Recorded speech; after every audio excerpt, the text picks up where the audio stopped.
Bonjour mes chers amis, nous voilà ce matin pour un petit commentaire sur la Haftara que nous lirons, si Dieu veut, ce Shabbat. Comme vous le savez, donc il y a deux parashiot, Acharemot et Kedoshim, et en règle générale, donc on lit la Haftara, qui correspond à la deuxième parasha. Et là encore, donc il y a une différence entre la coutume Ashkenaz et la coutume Séfarade, alors que dans la coutume Ashkenaz, la Haftara, le texte est tiré du prophète Amos. Pour les Ashkenaz, pour les Séfarades, pour nous, donc elle est tirée du prophète Yecheskel, c'est le chapitre 20, et c'est du verset 2 jusqu'au verset 20. Donc on va s'attarder plus donc sur cette deuxième Haftara, l'Haftara qui sera lue dans la communauté séfarade.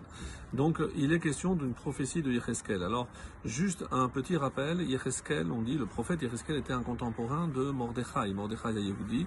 En effet, il est rapporté dans la Megillah, lorsque il a été exilé à l'époque du roi Yechonia, Melech Yehuda, et donc ces événements se déroulent à peu près 11 ans avant la destruction du premier temple.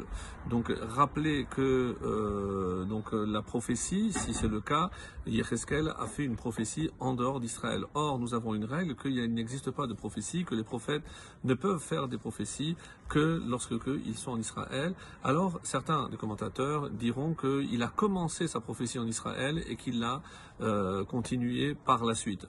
Donc, c'est une prophétie qui se situe, comme le texte nous le dit, le 10e du 5e mois, c'est-à-dire le 10 Av. Donc, on est 4 année, la 7e année, donc 4 ans avant la destruction. Et voilà donc Yecheskel qui met en garde malheureusement contre la destruction du temple, et ceci parce que le peuple juif n'a pas compris la leçon, n'a pas malheureusement tiré les enseignements adéquats en faisant teshuva, ce qui aurait certainement pu éviter la destruction du temple. Alors, il y a un texte, donc comme je disais dans l'Haftara, c'est clairement dit au verset qui dit comme cela, Vayhi bashana hashevi'it bachamisha be'asar lachodesh ba'u anashim mizikni Israël lidrosh et Hashem vayashuvu lefanai.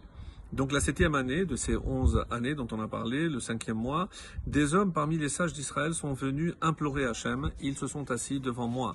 Donc qu'est-ce qu'ils sont venus implorer? On peut imaginer, pour empêcher Hachem de détruire le Beth HaMikdash. Malheureusement, donc comme ça c'est rapporté par le Radak notamment, que de quel sage il s'agit? Ce sont les 3 prophètes, Hanania, Mishaël et Azaria. Et lorsque Hachem, au début de notre Haftara, va leur dire « Halidrosh oti atem ba'im » est-ce que vous êtes venus pour m'interroger, pour exiger quoi que ce soit de moi? Je jure de ne pas répondre.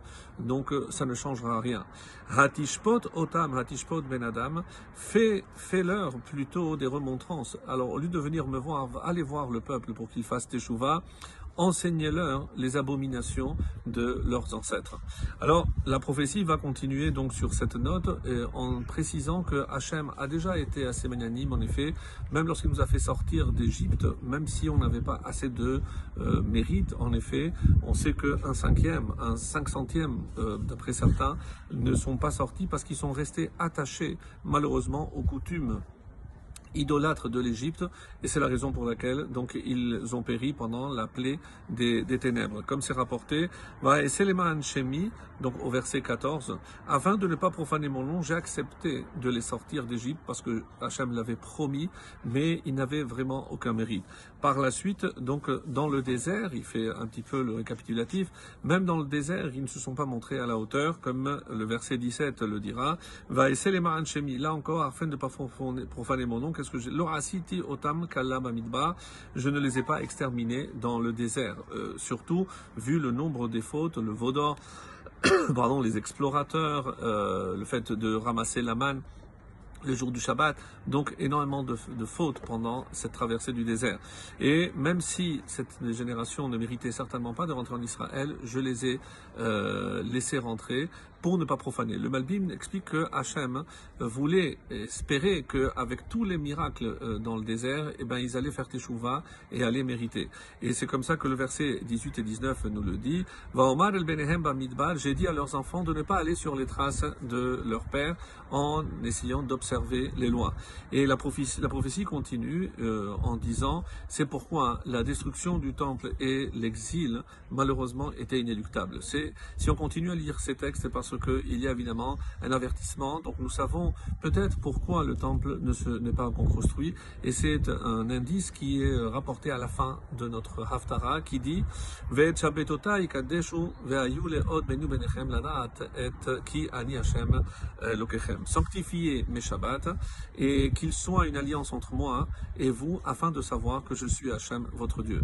Donc un lien avec ce qui est rapporté dans la paracha de Kedoshim et Shabbatotai tishmoru, un lien de ne pas suivre les coutumes des autres nations et peut-être si cette prophétie se termine sur cette note, si malheureusement c'est à cause de cela que le temple a été détruit, alors peut-être que l'observance scrupuleuse du Shabbat pourra nous ramener la Géoula, la délivrance finale et la reconstruction Be'ezrat Hashem du troisième et définitif Beth HaMikdash temple. Très très bientôt et de nos jours. Amen. Shabbat Shalom Mevorach.